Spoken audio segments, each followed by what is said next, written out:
Thank you. So while the president's team is making legal challenges to the election, Judicial Watch has been busy with its own independent investigations in 6 battleground states. What can you tell us about those efforts? Well, we're using the state open records laws to examine what went on in these states. We want to know about how Dominion was used in these states. We want access to the ballots under law to see for ourselves what the ballots show. We need independent audits of what went on because evidently uh, big tech doesn't want anything to be done, big media doesn't want anything to be done. And frankly, the president's team is focused on one state here, one state there, and we're looking at the whole picture here.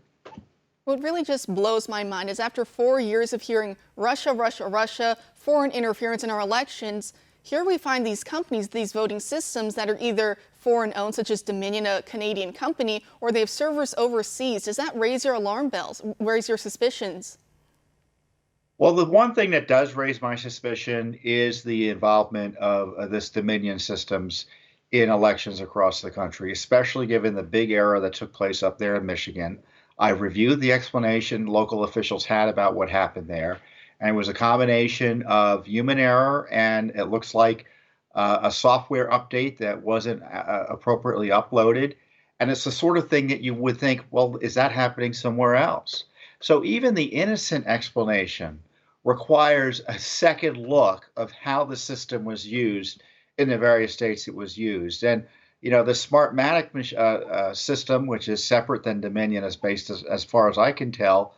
I mean, that company was set up by buddies of Hugo Chavez. There's no doubt about it. And they should be nowhere near our elections.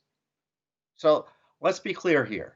You've got these computer systems that are at issue, but separately and as substantially, you've got government officials, specifically in Pennsylvania, acting as if they have something to hide by refusing to let observers come in, as you pointed out in your opening monologue, come in and watch with in any serious way, watch these ballots being counted. When you're illicitly counting ballots, you got to be suspicious. And when the numbers are 680,000 ballots that were illicitly counted, that could turn the whole election out. It definitely could. And also we see that this year that the rejection rate for mail-in ballots was much lower than it normally is, which is kind of iffy there. And as well, you were saying that these poll watchers were being kicked out, so they couldn't really verify a lot of these ballots. And your, Judicial Watch, for months leading up to this election, you guys were sounding the alarm bells, saying, hey, there's as many as around 1.82 million, extra registered voters, dirty voter rolls, as you were saying.